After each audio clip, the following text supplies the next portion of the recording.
Ideas നാളെ July 26 ശനിയാഴ്ച കേരളത്തിലെ മെജോറിറ്റി സ്കൂളുകൾക്കും പ്രവൃത്തി ദിവസമാണെന്നറിയാം. എങ്കിലും കനത്ത മഴ പെയ്തുകൊണ്ടിരിക്കുന്ന സാഹചര്യത്തിൽ നാളെ സ്കൂളുകൾക്കും പ്രൊഫഷണൽ കോളേജുകൾക്കുമൊക്കെ അവധികൾ പ്രഖ്യാപിച്ചുകൊണ്ട് ജില്ലാ കളക്ടർമാർ ഉത്തരവ് പുറപ്പെടുവിച്ചിരിക്കുകയാണ്. 3 ജില്ലകൾക്കാണ് അവധി പ്രഖ്യാപിച്ചിരിക്കുന്നത്.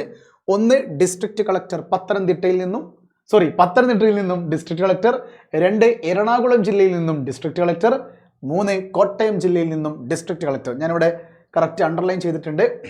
പത്തനംതിട്ടയാണെങ്കിലും അംഗനവാടികളും സ്കൂളുകളും പ്രൊഫഷണൽ കോളേജുകൾ ട്യൂഷൻ സെന്ററുകൾക്കൊക്കെ അവധി ബാധകമാണ്. എറണാകുളത്തും പ്രൊഫഷണൽ കോളേജുകൾ ഉൾപ്പെടെ എല്ലാ വിദ്യാഭ്യാസ സ്ഥാപനങ്ങൾക്കും അവധി ബാധകമാണ്. അംഗനവാടികൾക്കും ട്യൂഷൻ സെന്ററുകളും പ്രത്യേകം പറഞ്ഞിട്ടുണ്ട് കേട്ടോ. പിന്നെ കോട്ടയത്താണെങ്കിലും ഈ പറഞ്ഞ എല്ലാ സാധനങ്ങൾക്കും എന്താണ് അവധി തന്നെയാണ്. പക്ഷേ അവധി ബാധകമല്ലാത്തൊരു കാര്യമുണ്ട്. ഇവിടെയും മുൻകൂട്ടി നിശ്ചയിച്ച പരീക്ഷകൾക്ക് അവധി ബാധകമല്ല. അതോടൊപ്പം തന്നെ പത്തനംതിട്ടയിലും അതോടൊപ്പം തന്നെ നമ്മുടെ എറണാകുളം ജില്ലയിലൊക്കെ പരീക്ഷകൾക്ക് മാറ്റം ഉണ്ടായിരിക്കുന്നതല്ല എന്നാണ് നാം മനസ്സിലാക്കിയെടുക്കാൻ പറ്റുന്നത് കേട്ടോ. അപ്പോൾ നിർബന്ധമായിട്ടും ഈ 3 ജില്ലകൾക്ക് മാത്രമേ ഉള്ളൂ. ഇനിയൊരു അവധി കിട്ടാൻ ചാൻസ് കുറവാണ്. ഇന്നലെയും 3 ജില്ലകൾക്കൊക്കെ കിട്ടിയിട്ടുള്ളൂ. ഓക്കെ, അപ്പോൾ മാക്സിമം ഫ്രണ്ട്സിലേക്ക് ഷെയർ ചെയ്യുക. നിങ്ങളുടെ ജില്ലയിൽ മഴ ഉണ്ടോ ഇല്ലേ, എന്താണ് അവസ്ഥ എന്നുള്ളത് നിങ്ങളൊന്ന് കമൻറ്റ് ചെയ്യാൻ മറക്കല്ലേ.